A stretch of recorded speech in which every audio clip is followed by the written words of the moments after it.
Hello everyone, I'm Professor Cheshtha, and in this class I'm going to give you a basic introduction to active passive. If you are new to this channel, please take a moment and consider subscribing. So without wasting time, let's dive into the video. अब हम discuss करेंगे कि active और passive voice में सबसे पहले तो voice किसे कहा जाता है।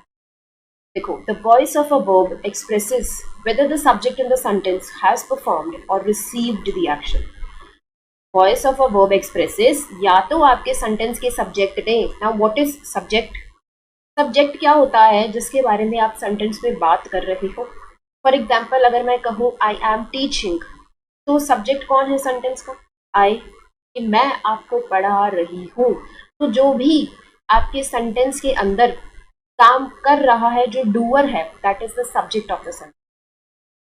तो ये कह रहा है कि voice of a verb expresses whether the subject in the sentence, या तो जो सब्जेक्ट है सेंटेंस का वो एक्शन परफॉर्म करेगा, मतलब वो काम परफॉर्म करेगा, या फिर वो रिसीव करेगा किसी एक्शन को। ठीक है, हिंदी में आपको ये पता होगा कि कर्ता किसे कहते हैं और कर्म किसे कहते हैं। ये तो तुमने पढ़ा होगा कि कर्ता क्या होता है और कर्म क्या होता है। देखो, कर्ता क्या होता है? जो काम कर रहा है सेंटेंस में, ठीक है, और जिसके ऊपर उसका फल पड़े उसे कहते हैं हम कर्म।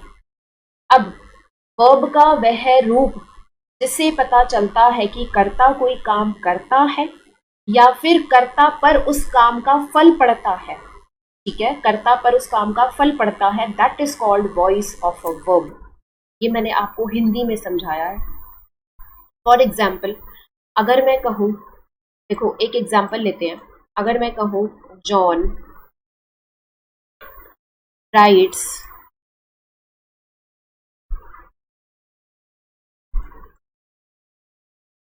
राइट्स अ लेटर, ठीक है, हमने एक एग्जाम्पल लिया, जॉन राइट्स अ लेटर।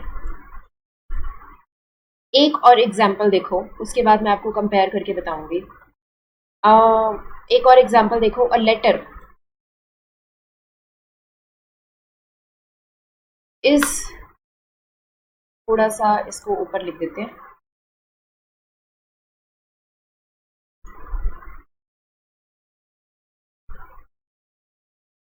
एक और एग्जाम्पल अगर मैं लिख रही हूँ, a letter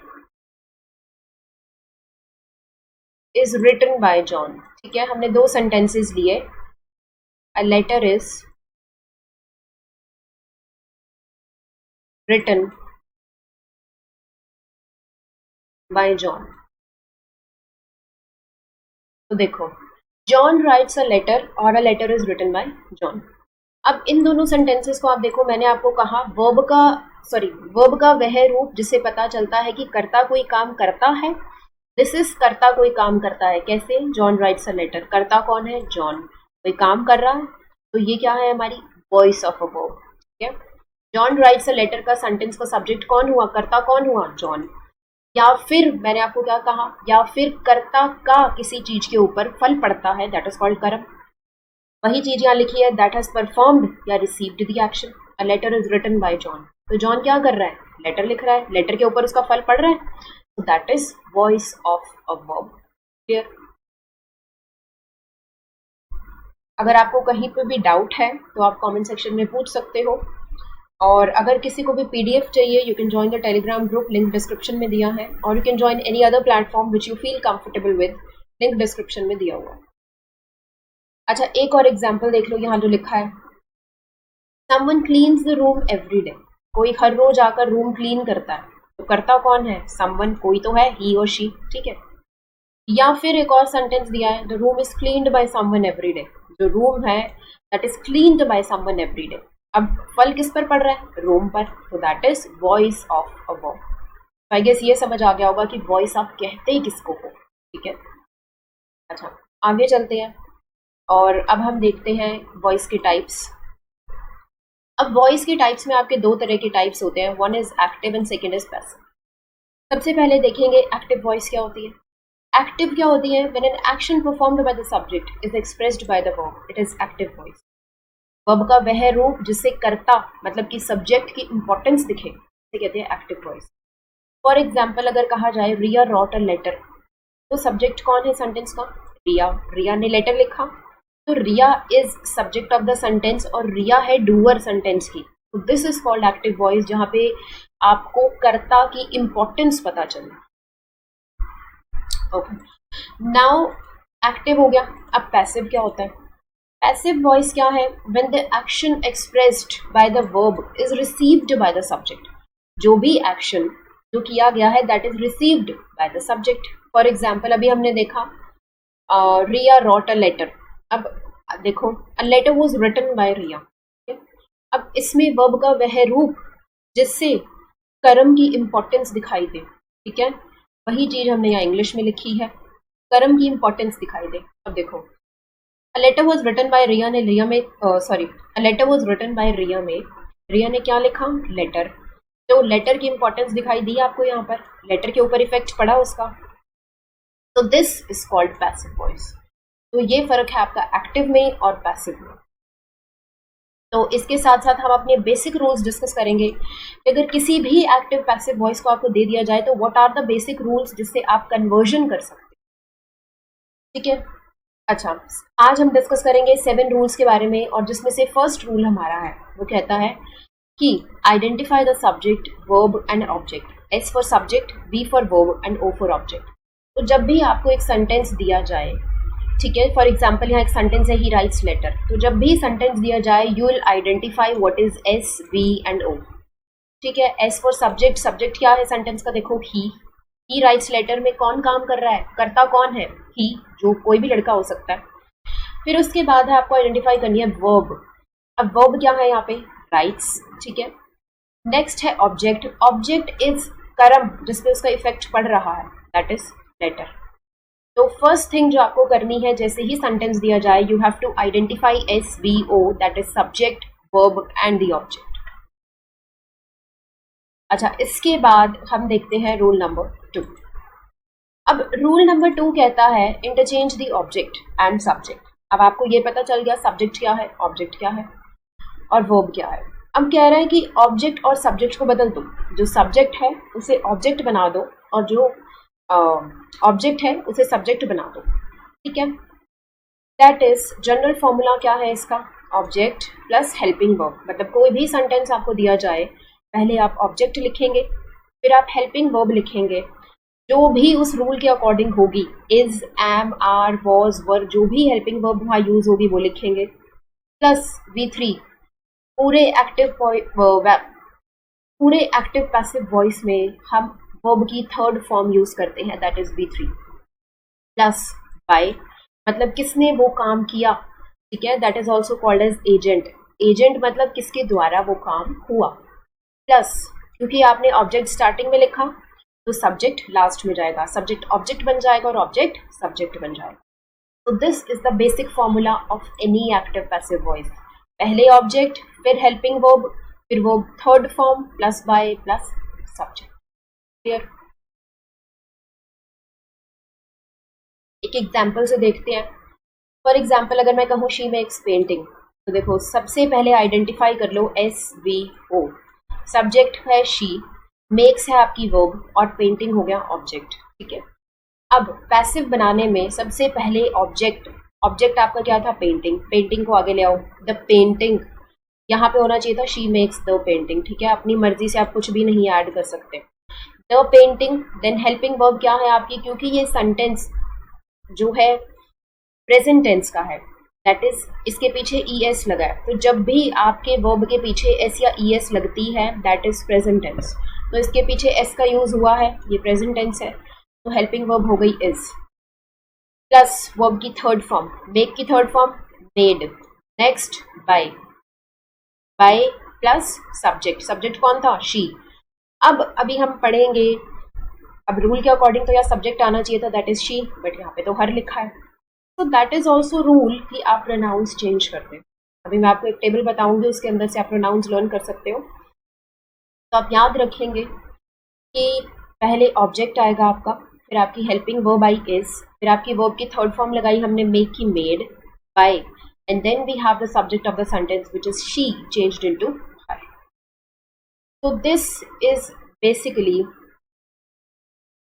the answer of your question.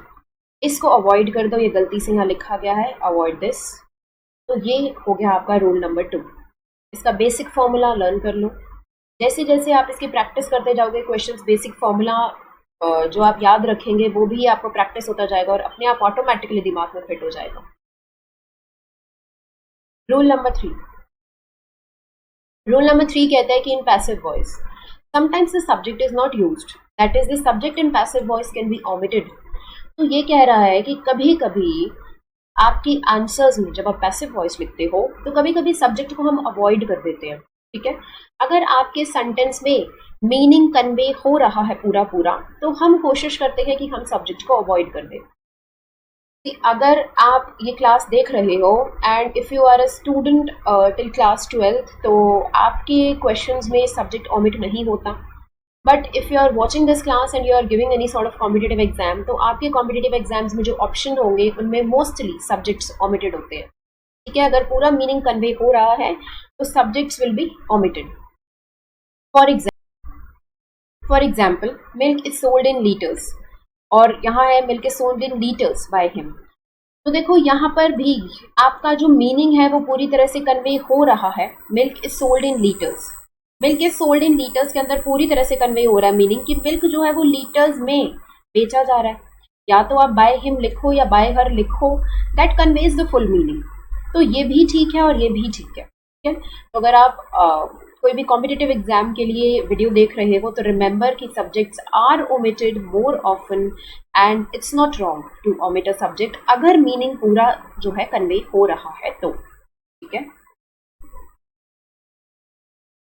Rule number 4। अब रूल नंबर 4 कहता है change the base verb in the active sentence into the past participle. जो भी आपकी बेस वर्ब होगी, हमने पहले ही देख लिया है कि जो भी आपकी बेस वर्ब होगी that is changed into the past participle form, that is third form of verb is used, right, and is preceded by, और उसके साथ साथ आप by का यूज करते हैं या फिर आपकी जो भी prepositions होंगी।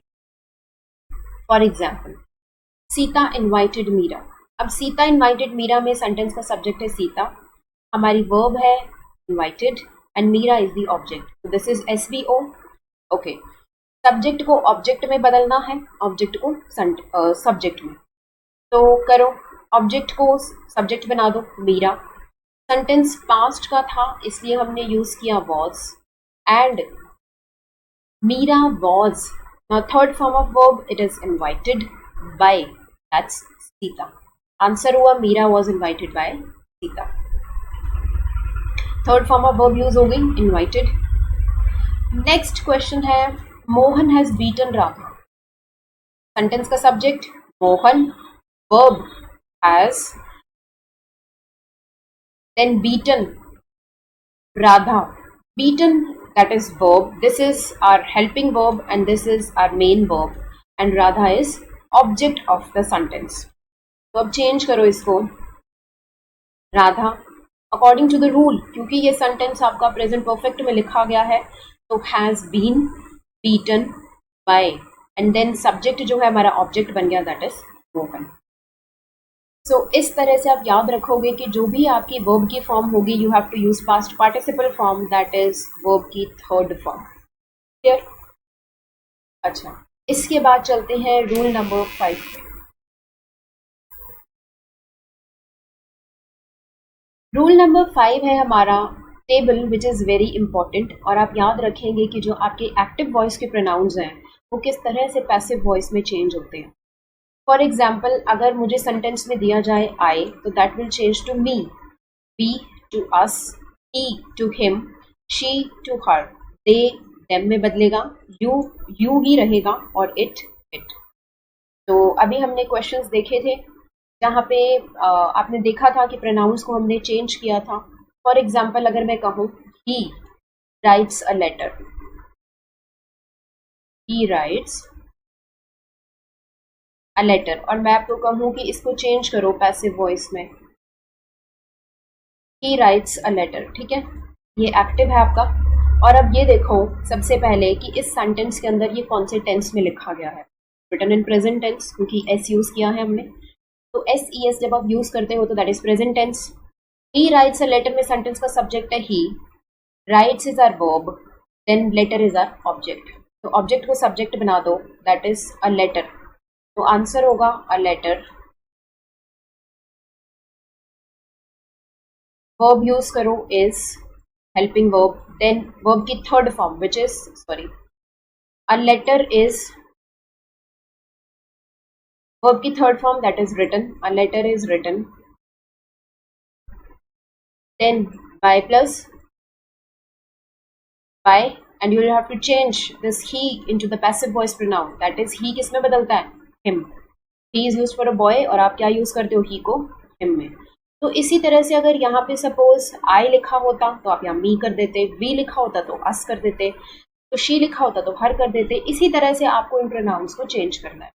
रिमेंबर दिस टेबल, ठीक है, इसके बेसिस पे आपके एक्टिव पैसिव हो जाएंगे।